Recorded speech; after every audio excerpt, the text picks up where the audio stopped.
బొంగులో చికెన్ అయితే బాగుంటుంది, సూపర్ టేస్ట్గా కూడా ఉంటుంది. సో ఈ వారం అరకు వెళ్ళి బొంగులో చికెన్ మాత్రం తినేసి వద్దాం. Let's go.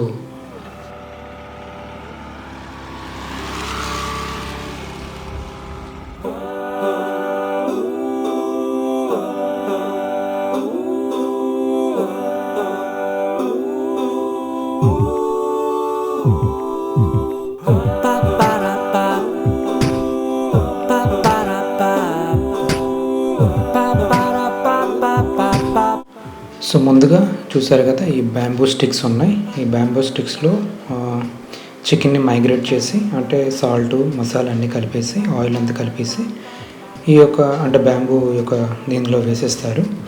వేసేసి ఈ యొక్క పై భాగంలో సీల్ చేసేసి ఇలా ఫైర్ పెడతారనమాట.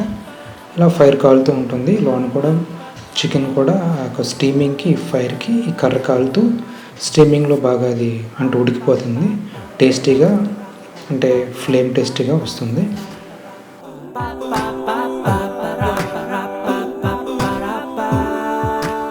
కాబట్టి పెద్ద సైజు లెమన్ కానీ ఇందులో కొంచెం లైట్గా వేసుకుంటే టేస్ట్ అదురుద్దట వాళ్ళు చెప్పారు. సో లాస్ట్ టైం మేమైతే విజిట్ చేసినప్పుడు బొంగులో చికెన్ కాదు కదా, మంచినీరు కూడా మాకు దొరకలేదు. సో ఆ టైం వచ్చి మేము తిందాం అనుకున్నాను, కానీ అసలు ఎక్కడ అంటే కరోనా వల్ల ఇక్కడ షాప్లు ఓపెన్ లేకపోవడం వల్ల చాలా డిసప్పాయింట్ బ్యాక్కి వెళ్ళిపోయాం. కానీ ఈసారి మాత్రం మిస్ అవ్వకూడదనే ఉద్దేశంతో గట్టిగా వచ్చాం. సో బొంగులో చికెన్ మనకి పక్కన తయారవుతుంది. అంతలోగా ఈ యొక్క వ్యూ పాయింట్లు మనం చూడొచ్చు. ఈ యొక్క గుడిసె నుండి వ్యూ పాయింట్ అయితే ఎక్సలెంట్గా ఉంది. చూసారా, ఇది పక్కన అయితే ఇక్కడ చాలా అద్భుతమైన ఇది అంటే వ్యూ పాయింట్. మన బొంగులో చికెన్ రెడీ అయిపోయింది. చూస్తేనే నోరు ఊరుతుంది. చూసారా, స్టీమింగ్ కూడా వస్తుంది.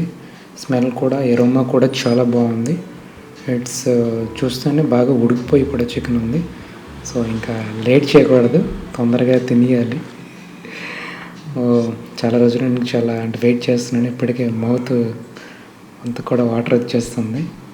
సో దీనిపైన లైట్గా మనం కట్ చేసిన లెమన్ వేసుకుంటే ఆ ఎరోమా, ఆ యొక్క ఫ్లేవర్ కరెక్ట్గా సింక్ అయ్యి మంచి టేస్ట్ వస్తుందన్నమాట. ఇంకా దీన్ని మనం లాగించేద్దాం. మరి చూసారుగా, ఈ బొంగులో చికెన్ అయితే తినడానికి రెడీగా ఉంది. ఆలస్యం చేయకూడదు.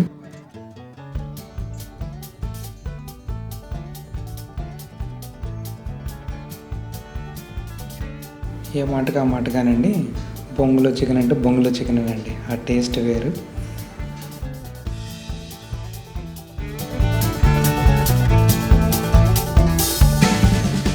నెక్స్ట్ టైం అరకు వచ్చి విజిట్ చేసినప్పుడు మాత్రం బొంగులో చికెన్ మాత్రం తినేసి వెళ్ళండి.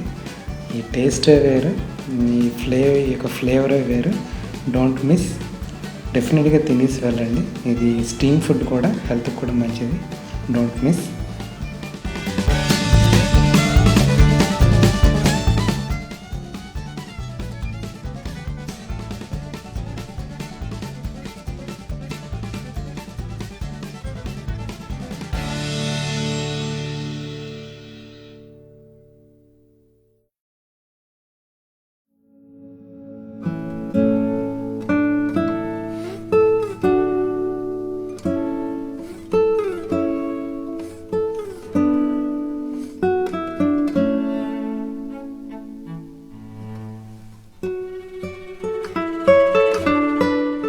సో ఫస్ట్ ఆఫ్ ఆల్ ఇవి నేను అక్కడ బయట మార్కెట్లో చూసి అల్లం అనుకున్నాను. ఇవి అల్లం అయితే కాదు.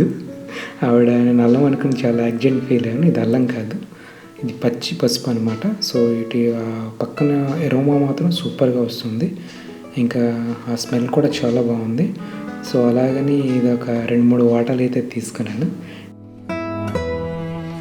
అదేవిధంగా ఈ మార్కెట్లో చూసినట్టుగా అయితే పసుపుతో పాటు పక్కన బీన్స్ ఇవన్నీ ఐటమ్స్ కూడా ఉన్నాయి.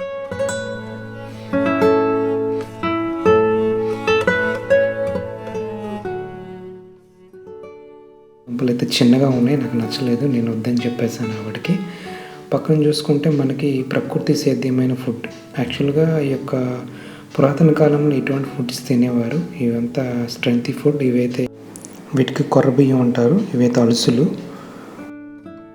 వాటిని రాజ్మా అంటారు. ఇవి మళ్ళీ వీటిని చూస్తే బీన్స్ టైప్లో ఉన్న ఫుడ్. ఇవి చాలా హెల్తీ ఫుడ్ అండి. లైఫ్లో బ్రతకడానికండి హెల్తీ ఫుడ్, పచ్చడి ప్రకృతి, ఇలాంటి పశు సంపదలు వచ్చే ఫ్రెష్ మిల్క్ తాగుతూ హ్యాపీగా బతికేసి చాలండి. చూసారా, ఈ పచ్చడి ప్రకృతిలో అలాగా మనం పరవశిస్తూ తిరుగుతుంటే ఆ లైఫే, ఆ కిక్కే వేరండి.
మీకు ఈ వీడియో నచ్చినట్టయితే లైక్ చేయండి, షేర్ చేయండి, నా ఛానల్ని సబ్స్క్రైబ్ చేయండి.